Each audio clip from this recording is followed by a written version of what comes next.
Hi guys, ಎಲ್ಲರಿಗೂ ಕೂಡ welcome back ಅಂತಾನೆ ಹೇಳ್ಬೋದು. ಈ ವಾರದ ಒಂದು ಕಂಪ್ಲೀಟ್ ವೋಟಿಂಗ್ ರಿಸಲ್ಟನ್ನು ಈ ಒಂದು ವಿಡಿಯೋದಲ್ಲಿ ನೋಡ್ತಾ ಹೋಗೋಣ. ನಿಮಗೆಲ್ಲರಿಗೂ ಕೂಡ ಗೊತ್ತಿರೋ ಹಾಗೆ ಮಂಗಳವಾರ ರಾತ್ರಿ 11 ಗಂಟೆಗೆ ವೋಟಿಂಗ್ ಲೈನ್ಸ್ಗಳು ಓಪನ್ ಆದವು ಅಂತಾನೆ ಹೇಳ್ಬೋದು. ಅವಾಗಿನಿಂದ ಹಿಡಿದು ನಿನ್ನೆ ಶುಕ್ರವಾರ ಬೆಳಗಿನ 11 ಗಂಟೆವರೆಗೆ ವೋಟಿಂಗ್ ಲೈನ್ಸ್ ಆನ್ ಇದ್ದು ಅಂತಾನೆ ಹೇಳ್ಬೋದು. ಒಟ್ಟಾರೆಯಾಗಿ ಇದು 8ನೇ ವಾರದ ಕಂಪ್ಲೀಟ್ ವೋಟಿಂಗ್ ರಿಸಲ್ಟ್ ಅಂತಾನೆ ಹೇಳ್ಬೋದು. ಈ ಒಂದು ವೋಟಿಂಗ್ ರಿಸಲ್ಟ್ ನಮಗೆ ನೋಡಿದ್ರೆ ಗೊತ್ತಾಗುತ್ತೆ ಈ ವಾರ ಬಿಗ್ ಬಾಸ್ ಮನೆಯಿಂದ ಯಾರು ಹೊರಗಡೆ ಹೋಗ್ಬೋದು, ಯಾರು ಟಾಪಲ್ಲಿದ್ದಾರೆ, ಯಾರು ಬಾಟಮಲ್ಲಿದ್ದಾರೆ, ಇದೆಲ್ಲದರ ಕಂಪ್ಲೀಟ್ ಇನ್ಫಾರ್ಮೇಷನ್ ಅನ್ನು ಈ ಒಂದು ವಿಡಿಯೋದಲ್ಲಿ ನೋಡ್ತಾ ಹೋಗೋಣ. ಅದಕ್ಕೋಸ್ಕರ ನೀವಿನ್ನು ನಮ್ಮ ಚಾನಲ್ಗೆ ಸಬ್ಸ್ಕ್ರೈಬ್ ಮಾಡ್ಕೊಂಡಿಲ್ಲ ಅಂದರೆ ಎಲ್ಲರೂ ಕೂಡ ಚಾನಲ್ಗೆ ದಯವಿಟ್ಟು ಸಬ್ಸ್ಕ್ರೈಬ್ ಮಾಡಿಕೊಂಡು ಸಪೋರ್ಟ್ ಮಾಡೋದನ್ನು ಯಾವುದೇ ಕಾರಣಕ್ಕೂ ಮರೀಲಿಕ್ಕೆ ಹೋಗಬೇಡಿ. ಬನ್ನಿ ವಿಡಿಯೋನ ಶುರು ಮಾಡೋಣ. ಒಟ್ಟಾರೆಯಾಗಿ ನಿಮಗೆಲ್ಲರಿಗೂ ಕೂಡ ಗೊತ್ತಿರೋ ಹಾಗೆ ಈ ವಾರ ಬಿಗ್ ಬಾಸ್ ಮನೆಯಿಂದ ಹೊರ ಹೋಗಲು ಒಟ್ಟಾರೆ 10 ಜನ ನಾಮಿನೇಟ್ ಆಗಿದ್ದಾರೆ ಅಂತಲೇ ಹೇಳ್ಬೋದು. ಆ ಒಂದು 10 ಜನ ನಾಮಿನೇಟ್ ಆಗಿರುವಂಥ ಸ್ಪರ್ಧಿಗಳ ಪೈಕಿ ಮೊದಲನೇ ಸ್ಥಾನದಿಂದ ಕೊನೆಯ ಸ್ಥಾನ ತನಕ ನೋಡ್ತಾ ಹೋಗೋಣ. ಮೊದಲನೇದಾಗಿ ಅತಿ ಹೆಚ್ಚು ಓಟ್ಗಳನ್ನು ಪಡೆದುಕೊಂಡಿರುವಂಥ ಸ್ಪರ್ಧಿ ಯಾರು ಅಂತ ನೋಡ್ತಾ ಹೋದಾದರೆ ಅದು ಬೇರೆ ಯಾರು ಅಲ್ಲ, ರಕ್ಷಿತಾ ಶೆಟ್ಟಿ ಅವರೇ ಇವತ್ತಿನ ಒಂದು ವೋಟಿಂಗ್ ರಿಸಲ್ಟ್ನಲ್ಲಿ ಮೊದಲನೇ ಸ್ಥಾನವನ್ನು, ಅಂದರೆ ಈ ವಾರದ ಒಂದು 8ನೇ ವಾರದ ಕಂಪ್ಲೀಟ್ ವೋಟಿಂಗ್ ರಿಸಲ್ಟ್ನಲ್ಲಿ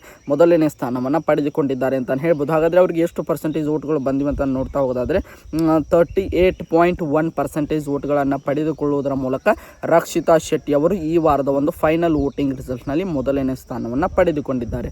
ಇನ್ನು ಎರಡನೇ ಸ್ಥಾನವನ್ನು ಪಡೆದುಕೊಂಡಿರುವಂಥ ಸ್ಪರ್ಧಿ ಯಾರು ಅಂತ ನೋಡ್ತಾ ಹೋಗೋದಾದರೆ ಅದು ಬೇರೆ ಯಾರು ಅಲ್ಲ, ಸ್ಪಂದನಾ ಸೋಮಣ್ಣ ಅಂತಲೇ ಹೇಳ್ಬೋದು. ಸ್ಪಂದನಾ ಸೋಮಣ್ಣ ಅವರಿಗೆ 15.4% ವೋಟ್ಗಳನ್ನು ಪಡೆದುಕೊಳ್ಳುವುದರ ಮೂಲಕ ನಮ್ಮ ಸ್ಪಂದನಾ ಸೋಮಣ್ಣ ಅವರು ಇವತ್ತಿನ ಒಂದು ವೋಟಿಂಗ್ ರಿಸಲ್ಟ್ನಲ್ಲಿ ಅವರು ಎರಡನೇ ಸ್ಥಾನವನ್ನು ಪಡೆದುಕೊಂಡಿದ್ದಾರೆ. ಇನ್ನು ಮೂರನೇ ಸ್ಥಾನದಲ್ಲಿರುವಂಥ ಸ್ಪರ್ಧಿ ಮಾಳು ನಿಪ್ನಾಳ್ ಅಂತಲೇ ಹೇಳ್ಬೋದು. ಮಾಳು ನಿಪ್ನಾಳ್ ಅವರಿಗೆ ಎಷ್ಟು ಪರ್ಸೆಂಟೇಜ್ ವೋಟ್ಗಳು ಬಂದಿವೆ ಅಂತ ನೋಡ್ತಾ ಹೋದಾದರೆ 12.2% ವೋಟ್ಗಳನ್ನು ಪಡೆದುಕೊಳ್ಳುವುದರ ಮೂಲಕ ಮಾಳು ನಿಪ್ನಾಳ್ ಅವರು ಇವತ್ತಿನ ಒಂದು ವೋಟಿಂಗ್ ರಿಸಲ್ಟ್ನಲ್ಲಿ ಮೂರನೇ ಸ್ಥಾನವನ್ನು ಪಡೆದುಕೊಂಡಿದ್ದಾರೆ. ಒಟ್ಟಾರೆಗೆ ನೋಡಲಿಕ್ಕೆ ಹೋದರೆ ರಕ್ಷಿತಾ ಶೆಟ್ಟಿ ಅವರು ನಂಬರ್ 1 ಪೊಸಿಷನ್ ಅಂತಲೇ ಹೇಳ್ಬೋದು. ಅದರ ಜೊತೆಗೆ ನಮ್ಮ ಸ್ಪಂದನಾ ಸೋಮಣ್ಣ ಅವರು ಎರಡನೇ ಪೊಸಿಷನ್, ಅದರ ಜೊತೆಗೆ ನೋಡ್ತಾ ಹೋದಾದರೆ ಮಾಳು ನಿಪ್ನಾಳು ಮೂರನೇ ಸ್ಥಾನ ಅಂತಲೇ ಹೇಳ್ಬೋದು. ಟಾಪ್ 1, ಟಾಪ್ 2 ಹಾಗೆ ಟಾಪ್ 3 ಈ ಮೂವರು ಜನ ಸ್ಪರ್ಧಿಗಳು ಈ ವಾರದ ಒಂದು ಫೈನಲ್ ವೋಟಿಂಗ್ ರಿಸಲ್ಟ್ನಲ್ಲಿ ಇದ್ದಾರೆ ಅಂತಲೇ ಹೇಳ್ಬೋದು. ಇನ್ನು 4ನೇ ಸ್ಥಾನದಲ್ಲಿರುವಂಥ ಸ್ಪರ್ಧಿ ಯಾರು ಅಂತ ನೋಡ್ತಾ ಹೋದಾದರೆ ಅದು ಬೇರೆ ಯಾರು ಅಲ್ಲ, ರಾಶಿಕಾ ಶೆಟ್ಟಿ ಅಂತಲೇ ಹೇಳ್ಬೋದು. ರಾಶಿಕಾ ಶೆಟ್ಟಿ ಅವರಿಗೆ ಬರೋಬ್ಬರಿಗೆ 8.6% ವೋಟ್ಗಳು ಬಂದಿವೆ ಅಂತಲೇ ಹೇಳ್ಬೋದು. ಇಷ್ಟೊಂದು ವೋಟ್ಗಳನ್ನು ಪಡೆದುಕೊಳ್ಳುವುದರ ಮೂಲಕ ನಮ್ಮ ರಾಶಿಕಾ ಶೆಟ್ಟಿ ಅವರು ಇವತ್ತಿನ ಒಂದು ವೋಟಿಂಗ್ ರಿಸಲ್ಟ್ನಲ್ಲಿ ಅವರು ಬರೋಬ್ಬರಿ ನೋಡ್ತಾ ಹೋದಾದರೆ 4ನೇ ಸ್ಥಾನವನ್ನು ಪಡೆದುಕೊಂಡಿದ್ದಾರೆ. ಇನ್ನು 5ನೇ ಸ್ಥಾನದಲ್ಲಿರುವಂಥ ಸ್ಪರ್ಧಿ ಅಶ್ವಿನಿ ಗೌಡ ಅಂತಲೇ ಹೇಳ್ಬೋದು.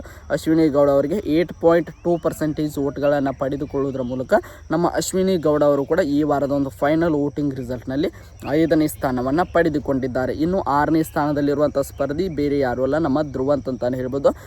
ಧ್ರುವಂತ್ ಅವರಿಗೆ ಎಷ್ಟು ಪರ್ಸೆಂಟೇಜ್ ವೋಟ್ಗಳು ಬಂದಿವೆ ಅಂತ ನೋಡ್ತಾ ಹೋದಾದರೆ 5.5% ವೋಟ್ಗಳನ್ನು ಪಡೆದುಕೊಳ್ಳುವುದರ ಮೂಲಕ ನಮ್ಮ ಧ್ರುವಂತ್ ಅವರು ಇವತ್ತಿನ ಒಂದು ವೋಟಿಂಗ್ ರಿಸಲ್ಟ್ನಲ್ಲಿ 6ನೇ ಸ್ಥಾನವನ್ನು ಪಡೆದುಕೊಂಡಿದ್ದಾರೆ ಅಂತಲೇ ಹೇಳ್ಬೋದು. ಇನ್ನು 7ನೇ ಸ್ಥಾನದ ವಿಚಾರಕ್ಕೆ ಬರೋದಾದರೆ 7ನೇ ಸ್ಥಾನದಲ್ಲಿರುವಂಥ ಸ್ಪರ್ಧಿ ಬೇರೆ ಯಾರು ಅಲ್ಲ, ನಮ್ಮ ಸೂರಜ್ ಸಿಂಗ್ ಅಂತಲೇ ಹೇಳ್ಬೋದು. ಸೂರಜ್ ಸಿಂಗ್ ಅವರಿಗೆ ಎಷ್ಟು ಪರ್ಸೆಂಟೇಜ್ ವೋಟ್ಗಳು ಬಂದಿವೆ ಅಂತ ನೋಡ್ತಾ ಹೋಗೋದಾದರೆ ಕೇವಲ 4.3% ವೋಟ್ಗಳನ್ನು ಪಡೆದುಕೊಳ್ಳುವುದರ ಮೂಲಕ ನಮ್ಮ ಸೂರಜ್ ಸಿಂಗ್ ಅವರು ಇವತ್ತಿನ ಒಂದು ವೋಟಿಂಗ್ ರಿಸಲ್ಟ್ನಲ್ಲಿ ಅವರು 7ನೇ ಸ್ಥಾನವನ್ನು ಪಡೆದುಕೊಂಡಿದ್ದಾರೆ ಅಂತಲೇ ಹೇಳ್ಬೋದು. ಇನ್ನು ಉಳಿದಿರುವಂಥ 3 ಜನ ಸ್ಪರ್ಧಿಗಳು ಬಾಟಮ್ 3 ಇದ್ದಾರೆ ಅಂತಲೇ ಹೇಳ್ಬೋದು. ಅದರಲ್ಲಿ ಕೂಡ ಅಭಿ ಅವರಾಗಿರ್ಬೋದು, ಜಾನ್ವಿ ಅವರಾಗಿರ್ಬೋದು, ರಿಷಾ ಅವರಾಗಿರ್ಬೋದು, ಈ 3 ಜನ ಸ್ಪರ್ಧಿಗಳು ಕೂಡ ಬಾಟಮ್ 3 ಇದ್ದಾರೆ ಅಂತಲೇ ಹೇಳ್ಬೋದು. ಅದರಲ್ಲಿ ಮೊದಲನೇದಾಗಿ 8ನೇ ಸ್ಥಾನದಲ್ಲಿರುವಂಥ ಸ್ಪರ್ಧಿ ಯಾರು ಅಂತ ನೋಡ್ತಾ ಹೋದಾದರೆ ಈ ವಾರದ ಕ್ಯಾಪ್ಟನ್ ಆಗಿರುವಂಥ ನಮ್ಮ ಅಭಿಷೇಕ್ ಅಂತಲೇ ಹೇಳ್ಬೋದು.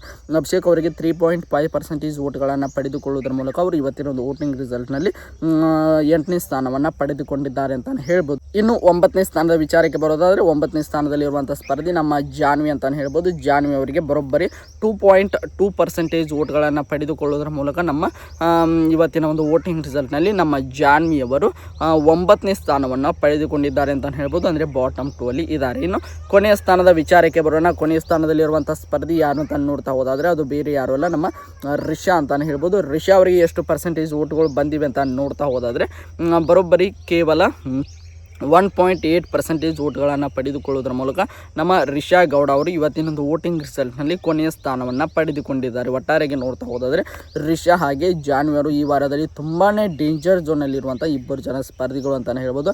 ಈ ವಾರ ಯಾರು ಬಿಗ್ ಬಾಸ್ ಮನೆಯಿಂದ ಹೊರಗೆ ಹೋಗಿದ್ದಾರೆ ಅನ್ನೋಂಥ ಮಾಹಿತಿ ಇನ್ನೂ ಬಂದಿಲ್ಲ. ಅದು ಬಂದ ಮೇಲೆ ನಿಮಗೆ ಇನ್ನೊಂದು ವಿಡಿಯೋನ ಮಾಡಿ ಹಾಕ್ತೇನೆ. ಒಟ್ಟಿನಲ್ಲಿ ವೋಟಿಂಗ್ ರಿಸಲ್ಟ್ನ ಪ್ರಕಾರ ನೋಡಲಿಕ್ಕೆ ಹೋದರೆ ರಿಷಾ ಅವರು ಔಟ್ ಆಗುವಂಥ ಸಾಧ್ಯತೆ ಇದೆ. ಅದರ ಜೊತೆಗೆ ಟಾಪಲ್ಲಿ ನಮ್ಮ ಸ್ಪಂದನ ಆಗಿರ್ಬೋದು, ಮಾಳುವಾರ್ ಆಗಿರ್ಬೋದು, ಅದರ ಜೊತೆಗೆ ರಕ್ಷಿತಾ ಶೆಟ್ಟಿ ಅವರು ಅವರು ಇವರೆಲ್ಲರೂ ಕೂಡ ಟಾಪ್ 3 ಇದ್ದಾರೆ ಅಂತಲೇ ಹೇಳ್ಬೋದು. ಇನ್ನು ಉಳಿದಿರುವಂಥ ರಾಶಿಕಾ, ಸೂರಜ್, ಅಭಿ, ಅದರ ಜೊತೆಗೆ ನಮ್ಮ ಅಶ್ವಿನಿ ಗೌಡ ಆಗಿರ್ಬೋದು, ಇವರೆಲ್ಲರೂ ಕೂಡ ಸೇಫ್ ಝೋನಲ್ಲಿರುವಂಥ ಸ್ಪರ್ಧಿಗಳು ಅಂತಲೇ ಹೇಳ್ಬೋದು. ಇದು ಈ ವಾರದ ಒಂದು ಫೈನಲ್ ವೋಟಿಂಗ್ ರಿಸಲ್ಟ್ ಅಂತಲೇ ಹೇಳ್ಬೋದು. ನಿಮ್ಮ ಪ್ರಕಾರ ಈ ಒಂದು ಫೈನಲ್ ವೋಟಿಂಗ್ ರಿಸಲ್ಟನ್ನು ನೋಡಿದ ಮೇಲೆ ನಿಮ್ಮ ಪ್ರಕಾರ ಈ ವಾರ ಯಾರು ಬಿಗ್ ಬಾಸ್ ಮನೆಯಿಂದ ಹೊರಗಡೆ ಹೋಗಬೇಕು ಎಂಬುದನ್ನು ನೀವು ಕಮೆಂಟ್ ಬಾಕ್ಸಲ್ಲಿ ಕಮೆಂಟ್ ಮಾಡಿ ಅಂತ ಹೇಳ್ತಾ ಈ ಒಂದು ವಿಡಿಯೋನ ಮುಗಿಸ್ತಾ ಇದ್ದೀನಿ. ಎಲ್ಲರಿಗೂ ಕೂಡ ಧನ್ಯವಾದಗಳು. ಹೀಗೆ ಸಪೋರ್ಟ್ ಮಾಡ್ತಾ ಇರಿ, ಲೈಕ್ ಮಾಡಿ, ಶೇರ್ ಮಾಡಿ, ಹಾಗೆ ಸಬ್ಸ್ಕ್ರೈಬ್ ಮಾಡ್ಕೊಳ್ಳಿ.